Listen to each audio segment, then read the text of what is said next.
स्वागत है आपका अनूप सर की क्लास में। आज मैं आपको बताने जा रहा हूं कॉम्पिटिटिव एग्जाम में काफी कंफ्यूजिंग टाइप के प्रेपोजिशंस आते हैं फिल इन द ब्लैंक्स में भरने के लिए। अब उनमें से आपको चूज करना होता है राइट प्रेपोजिशन का। तो मैं आपको इसी समय बताने वाला हूं कुछ ऐसे कंफ्यूजिंग प्रेपोजिशंस इन और इनटू। इन द रूम या ऑफिस चलेगा क्योंकि वो पहले से अंदर है। I am in the room, मैं कमरे के अंदर हूं। अब आप सोचेंगे एंटर के साथ क्या लगेगा। एंटर जब आता है वर्ड तो एंटर के साथ कोई प्रेपोजिशन नहीं लगता। Entered the room, the man entered the room, entered in नहीं, गलत हो जाएगा। फिर बात करते हैं इनटू। इनटू में कोई भी ऑब्जेक्ट, ह्यूमन बीइंग हो या कोई भी लिविंग बीइंग हो या कोई भी चीज हो, नॉन लिविंग हो, वो पहले बाहर थी फिर अंदर गई तो उस केस में यूज करते हैं इनटू। से for example jumped into the river, right. Clear? मेरे को लगता है अब आपको समझ में आ गया। पहले बाहर था फिर किसी चीज के अंदर गया तो वहां पर वो इनटू हो गया, लेकिन एंटर के साथ कुछ भी नहीं लगेगा। फिर अब बात करते हैं एट। एट और ऑन में क्या डिफरेंस है। किसी पर्टिकुलर टाइम के लिए, किसी पर्टिकुलर प्लेस के लिए हम यूज कर लेते हैं एट का।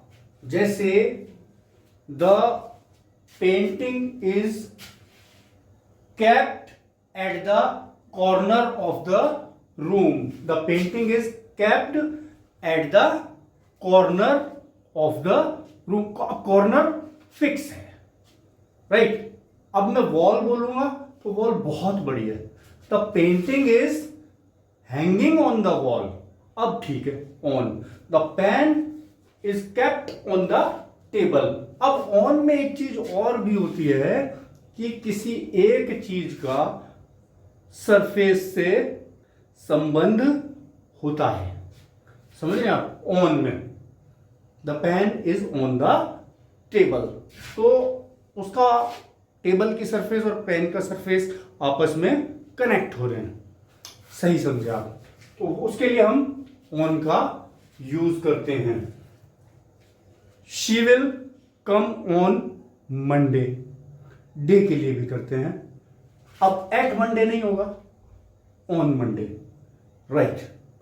अब बात करें हम ओवर एंड अबव की। Over and above. ओवर किसी चीज के ऊपर कोई चीज है, जरूरी नहीं है कि उसका कांटेक्ट हो आपस में।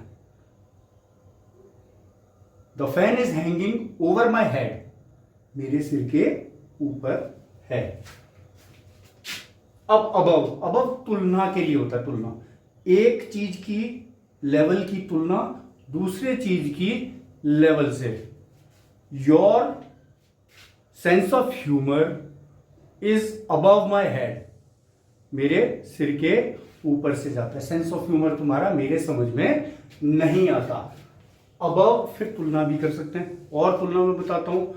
The fan is above the level of my head, मेरे सिर के लेवल से ऊपर है, right.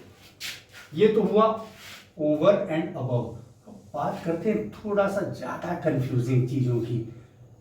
Under, beneath, below, underneath, सबका मतलब नीचे होता है। अब अंडर क्या होता है। अंडर कोई चीज किसी के नीचे है, immediately the cat is under the table, right.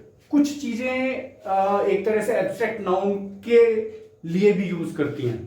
The things are under my control, under my control. Things मतलब थिंग्स कोई चीजें नहीं है, उसका मतलब होता है कि स्थितियां मेरे नियंत्रण में हैं। अब बीनीथ जो होता है वो किसी भी चीज के नीचे अंडर की तरह से सामान्य तौर पर यूज कर लेते हैं, लेकिन बीनीथ जो होता है किसी पर्टिकुलर चीज के कांटेक्ट में होता है। जैसे मैंने ऑन का बताया था, सतह से सतह का संपर्क, ऐसे ही बीनीथ में होता है। अब बिलो अबव की तरह होता है, राइट? जिस तरह से बिलो है उसी तरह से अबव है। तुलना करने के लिए, एक लेवल की दूसरे लेवल से तुलना करने के लिए बिलो का यूज और अबव का यूज करते हैं। अब अंडरनीथ की बात कर लेते हैं। तो अंडरनीथ और बीनीथ में क्या फर्क है भाई? अंडरनीथ में ये फर्क है कि अंडरनीथ में कोई चीज जब होती है किसी चीज के नीचे तो वो दिखाई नहीं देती है, तो वो underneath. My legs are underneath my blanket, समझ गए?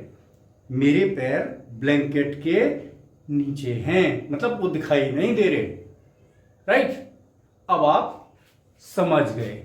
एक और एग्जांपल देता हूं। There is too much dust underneath the carpet, carpet के नीचे बहुत डस्ट है, वो दिखाई नहीं दे रही, तो वो वहां पर हम यूज कर लेते हैं अंडरनीथ। इसी तरह की कुछ और चीजें में आपके लिए मैं लेके आऊंगा जो कि कॉम्पिटिटिव एग्जाम में आपकी बहुत ज्यादा मदद करेंगे। Keep watching, like share subscribe करना ना भूले मेरे चैनल को।